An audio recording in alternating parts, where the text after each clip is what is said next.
Bell గట్టిగా నొక్కేసరికి ఆవులిస్తూ కోపంగా లేచింది రామలింగం భార్య. పాడు సంత, నిద్రపోనివ్వరు అనుకుంటూ తలుపు తీసింది. పాలు, ఈ గ్లాసుటి పాలివ్వండి, మా పాలబ్బాయి రాగానే ఇస్తాం. మా ఇంట్లో లేవు అన్నది విసుగ్గా. అయ్యో, నాకా మాత్రం తెలియదా పిన్నిగారు, మీ పాలబ్బాయి వచ్చాడు ఆవిడ ఆవులిస్తూ పాలు పోసిచ్చింది. తలుపు వేసుకోబోతుండగా పాలసాల్తి మరోసారి వచ్చింది. కాస్త నెస్కెఫే కాఫీ పొడి ఇవ్వండి పిన్నిగారు, నేను ఫిల్టర్ వేశాను, అది దిగే వరకు చాలాసేపు అవుతుంది. రామలింగం భార్య మూతి ముడుచుకుని కాఫీ పొడి ఇచ్చింది. ఆ చేత్తోనే 2 ఉల్లిగడ్డలు ఇవ్వు పిన్ని, ఆయన మినిస్టర్ ఇంటికి వెళ్లారట, రాత్రి మర్చిపోయారు అన్నది. మినిస్టర్ పేరు వింటూనే ఆవిడకు పెండింగ్లో ఉన్న పనులు గుర్తుకు వచ్చాయి.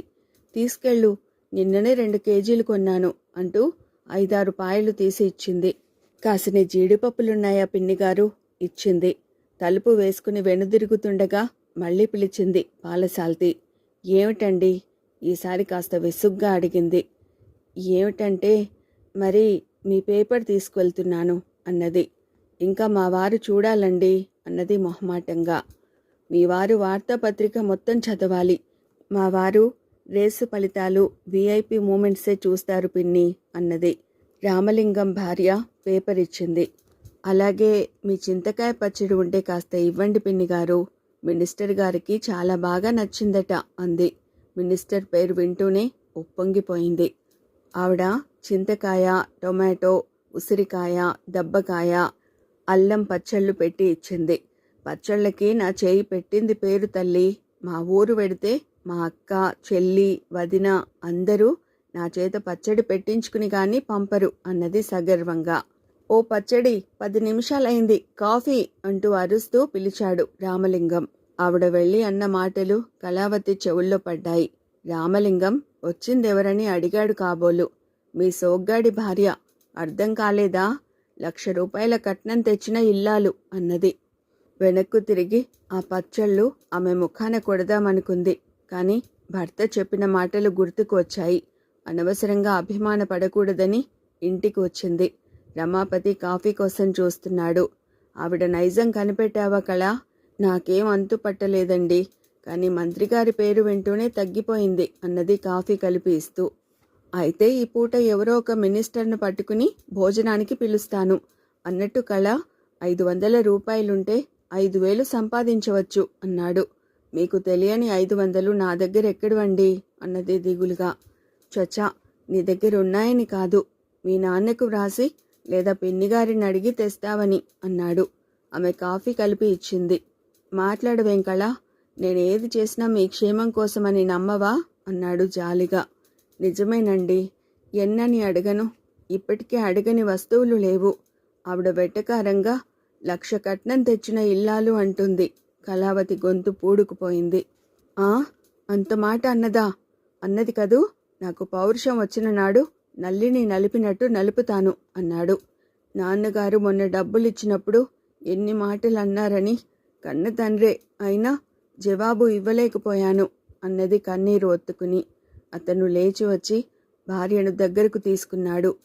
చచా, అమాయకురాలివి కళ, కార్యవాదులు కన్నీరు పెట్టరు, అది ఫాల్స్ సెంటిమెంట్. నువ్వు నా మాట విను, మూర్ఖుడు ముఖాన ఉమ్మినా మనం తుడుచుకుపోవాలి. అప్పు అడిగే దగ్గర అభిమానం పనికిరాదు, అధికారం చూపించాలి అన్నాడు. ఆ తర్వాత ఆమెకు కాఫీ త్రాగించాడు. కళావతి అల్ప సంతోషి. వెంటనే భర్త పట్ల తన కఠిన ప్రవర్తనకు సిగ్గుపడిపోయింది. ఆ తర్వాత బ్యాంకుకు వెళ్ళి చేతి గాజులు తాకట్టు పెట్టి డబ్బు తెచ్చి ఇచ్చింది. 500 పెడితే 5,000 వచ్చే వ్యాపారం ఏమిటండి అని అడిగింది. అతను ఒక అడ్వర్టైజ్మెంట్ మ్యాటర్ చూపాడు. మీరు పట్టభద్రులా, నిరుద్యోగులా, నిరాశపడకండి, మేము త్వరలో ప్రారంభించబోయే సిమెంట్ పైపుల ఫ్యాక్టరీలో ఉద్యోగం కావలసిన వారు 5 రూపాయలు పంపుతూ దరఖాస్తు పంపండి. విద్యార్హతలు తెలిపితే చాలు, ఇంటర్వ్యూ సమయానికి ఒరిజినల్స్ తేవాలి అని క్రింద అడ్రస్ ఉంది. మీరు ఫ్యాక్టరీ పెడుతున్నారా? ఓ కళ, ఇంత అమాయకంగా ఉంటే ఎలా బ్రతుకుతావు? మన దేశంలో ఉన్న నిరుద్యోగుల సంఖ్య వేలల్లో ఉంది. 1,000 మంది దరఖాస్తులు పంపినా 5,000 రూపాయలు వస్తాయి అన్నాడు. ఆమె నోరు వెళ్ళబెట్టింది. ఏమిటో నా బుర్రకేం ఎక్కలేదు, ఆ యాదగిరి వచ్చి గోల చేసి వెళ్ళాడు అన్నది దిగులుగా. చెయ్యని, నువ్వేం భయపడకు. నేను తిన్నగా డైలీ పత్రికాఫీస్కు వెళ్ళాలి.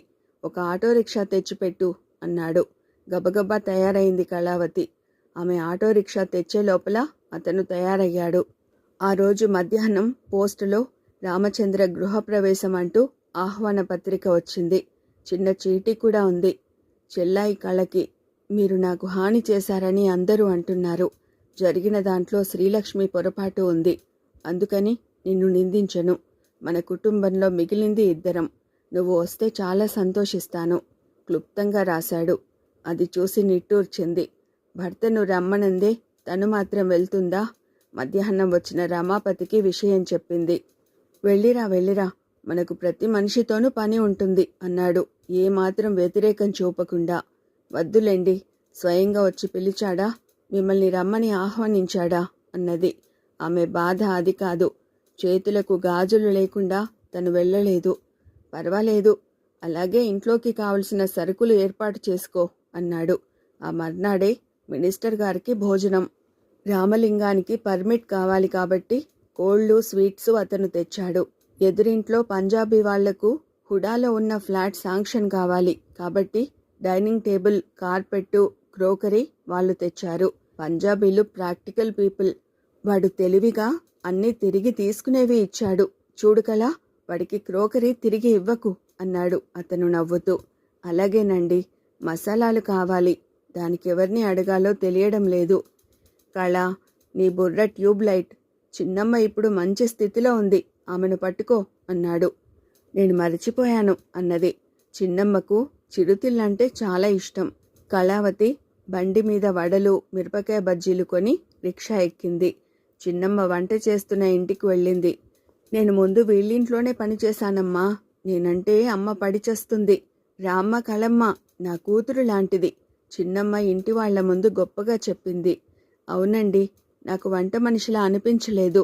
మా అమ్మో, పిన్నమ్మో అన్నట్టు ఉండేది.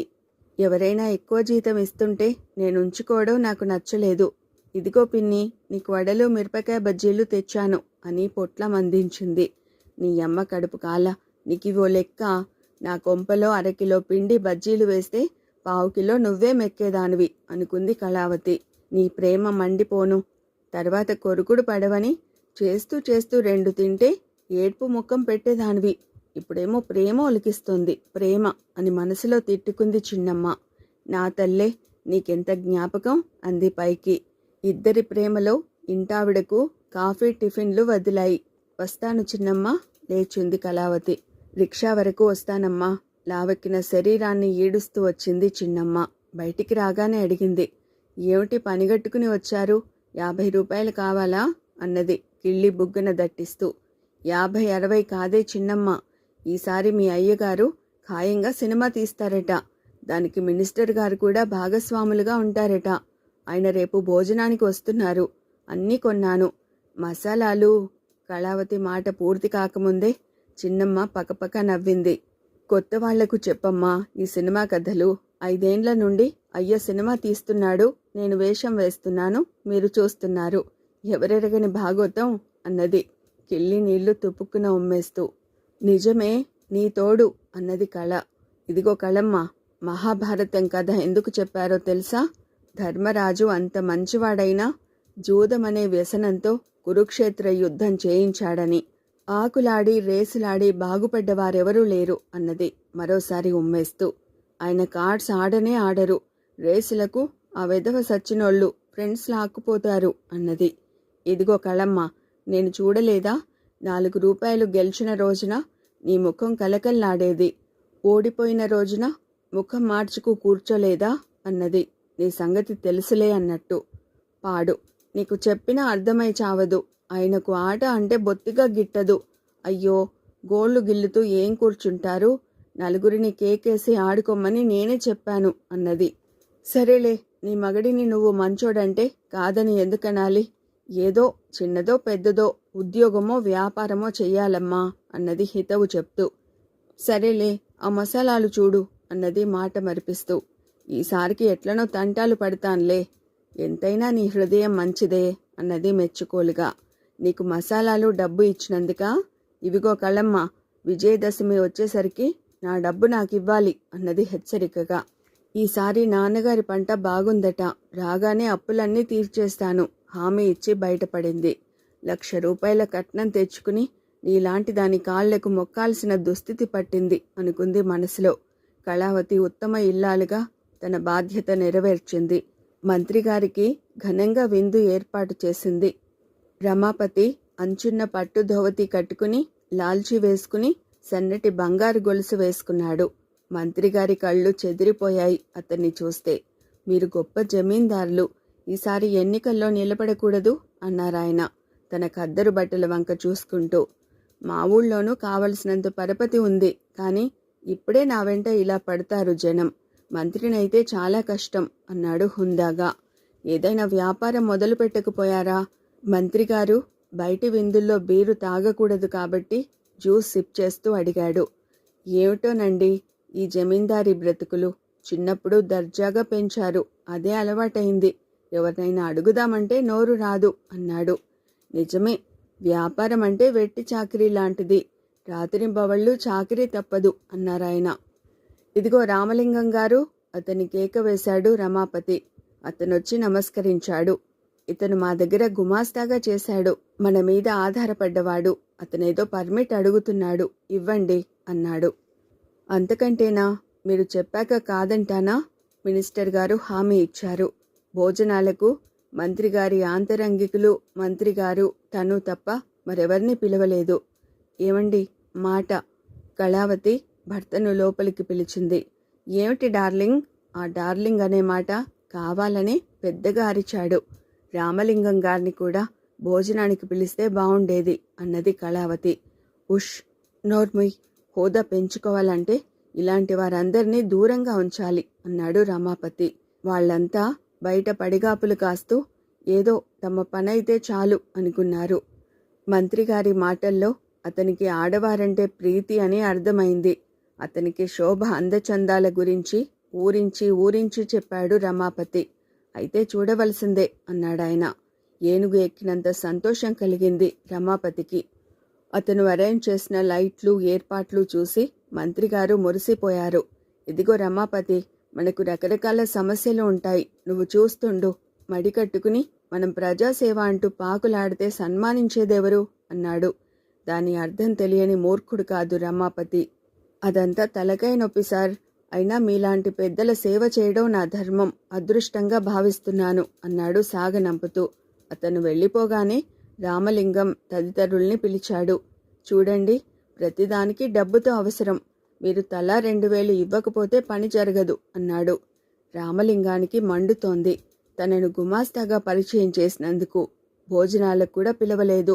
అడ్వాన్స్గా డబ్బు ఇవ్వాలనగానే తెగింపుతో లేచాడు. పని జరిగాక పైసలిస్తాం అన్నాడు. మిగిలిన వారు అతడిని అనుసరించారు. రమాపతి తల పంకించాడు. ఎరకు చిక్కిన చేపలు ఎక్కడికి వెళ్తాయి అనుకున్నాడు మనసులో. పనయ్యాకే ఇవ్వండి, మీకు తెలిస్తే మంచిదని చెప్పాను అన్నాడు ఓ కళాహీనమైన నవ్వు నవ్వుతూ. వాళ్ళు వెళ్ళిపోయారు. రమాపతి శోభకు ఫోన్ చేశాడు. మంత్రిగారి కోరిక మన్నించాలని విన్నవించాడు. లేకపోతే అందరిపై ప్రయోగించిన ఫోటోల చిట్కా నీపై కూడా ప్రయోగించాలి. కొన్ని పత్రికలున్నాయి, నీ గత జీవితం సీరియల్గా వేస్తారు. అవతలి నుండి ఏమన్నదో గాని రమాపతి పెద్దగా నవ్వాడు. తిట్టు, ఈరోజు నీ హోదా, నీ గ్లామర్ నేనిచ్చిందని మరచిపోకు. పర్వాలేదు, మేమే రావాలా? యాజ్ యూ ప్లీజ్ అన్నాడు ఫోన్ పెట్టేస్తూ. అతను 555 టిన్ తీసి అందులోంచి బీడీ తీసుకుని కాల్చాడు. అతనికి రంగురంగుల కలలు వస్తున్నాయి. చిదానందంగా నవ్వుకున్నాడు. అలసిపోయిన కళావతి గురక వినిపించింది. పిచ్చిది పాపం అనుకుని కొడుకు ప్రక్కన మేను వాల్చాడు. మర్నాడు కళావతి మిసెస్ రామలింగం దగ్గరకు వెళ్ళింది. రామ్మారా, రాత్రి మంత్రిగారు వచ్చారట అన్నదామె. రామలింగం తనను పిలవలేదని చెప్పి భార్య దగ్గర చులకన కాదలుచుకోలేదు. అందుకే అందంగా అబద్ధమాడేశాడు. వాళ్ళు బలవంతం చేసినా కూర్చోవాలనిపించలేదు అన్నాడు. అందుకే రామలింగం భార్య నవ్వుతూ మాట్లాడింది. ఏం లేదు పిన్నిగారు, నా గాజులు మార్పించి కొత్త డిజైన్లో చేయించుకుందామనుకుంటే ఒక్కటి మోడ్రన్గా లేవు. మీవి బాగున్నాయి పిన్ని అన్నది కళావతి. అయితే తీసుకువెళ్ళి నమూనా చూపించి తీసుకురా, ఇదేమన్నా భాగ్యమా? గాజులు తీసి ఇచ్చింది. పిన్నిగారు, మాకీ ఊళ్ళో కంసాలి తెలియదు, మా ఊరు వెళుతున్నాను, తీసుకువెళ్ళవచ్చునా అన్నది అప్పటికే తన చేతికి గాజులు ఎక్కిస్తూ. మిసెస్ రామలింగం కూడా కళావతిలాగే పీచులా ఉంటుంది. ఆ చేతివి కూడా ఇవ్వండి పిన్నిగారు, 2 చేతులకు వేసుకుని మా ఆయనకు చూపించి వస్తాను అన్నది. ఆమె ఇచ్చింది. అంతే. మధ్యాహ్నం ధర్మయ్యగూడెం ప్రయాణమైంది కళావతి. రమాపతి బస్సులో వద్దని తిరిగి తిరిగి కారు తెచ్చాడు. ఆమెకు పిల్లవాడిని తీసుకుని కారులో ప్రయాణం చేస్తుంటే తాను పడిన శ్రమ అంతా మరచిపోయింది. తన భర్త నిజంగా తెలివైనవాడు. తను కారులో వెడితే ఊర్లో ఎంత గౌరవం,